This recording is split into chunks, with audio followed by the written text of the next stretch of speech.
Hey guys, it's Cherish here.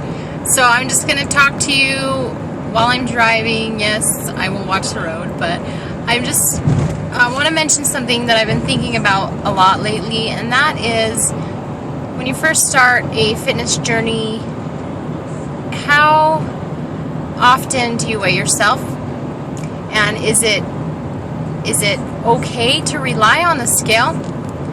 Because there's mixed feelings about it. Some people say, don't worry about the scale. So if you weren't to worry about the scale, why weigh yourself at all, right? Or they say you need to weigh yourself daily, every morning, so that you know where you're at. And so I think there's a happy medium. And let me tell you why.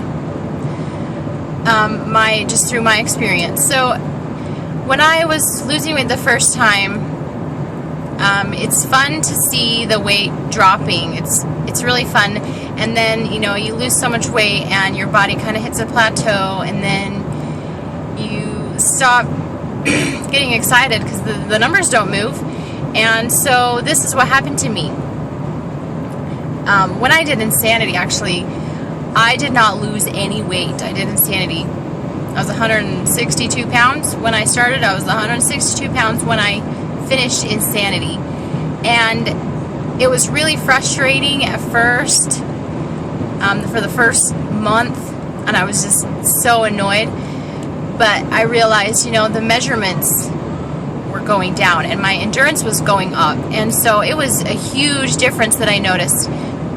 And so the scale didn't tell my progress, and that's a thing that I learned from doing Insanity, was that I was gaining muscle, I was losing fat, and I was gaining heart health because my endurance was way higher than it was when I started.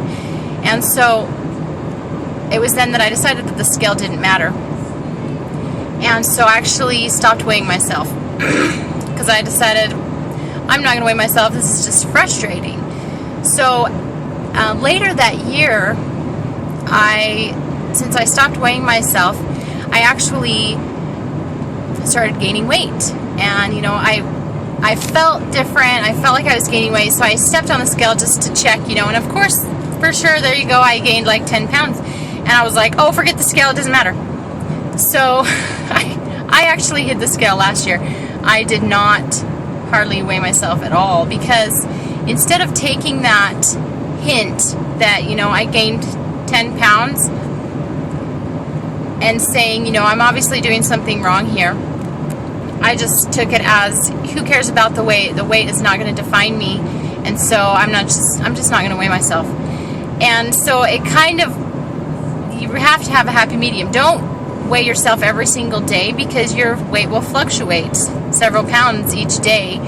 And I don't want you to get frustrated if you gain a pound overnight because of water weight or something that happened. But once a week is okay. Just to measure, like, because if you gain 5 pounds in a week, you need to recheck what you're doing and kind of reevaluate the habits that you're creating that week and see what you can change.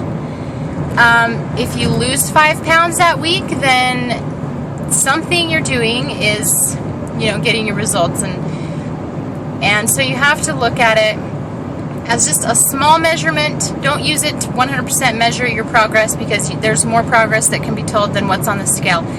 But do not completely hide it, because next thing you know, you'll get on the scale a year later and have gained over 50 pounds, and then you're back where you started. So that's my advice, is don't hide the scale. Just use it once a week just to measure kind of how your week went and reevaluate what you did. And that way you don't get off track, because it's hard to start over. But don't let it frustrate you if it's not doing exactly what you want it to do, because it doesn't determine your beauty or your worth or your progress. So just keep that in mind and remember your ultimate goal. And it shouldn't be based around a specific number, because your progress just is unique to you. And so don't compare yourself to other people and what they weigh, because you are going to be different and your body might respond differently. So keep that in mind, and I will talk with you later. See ya.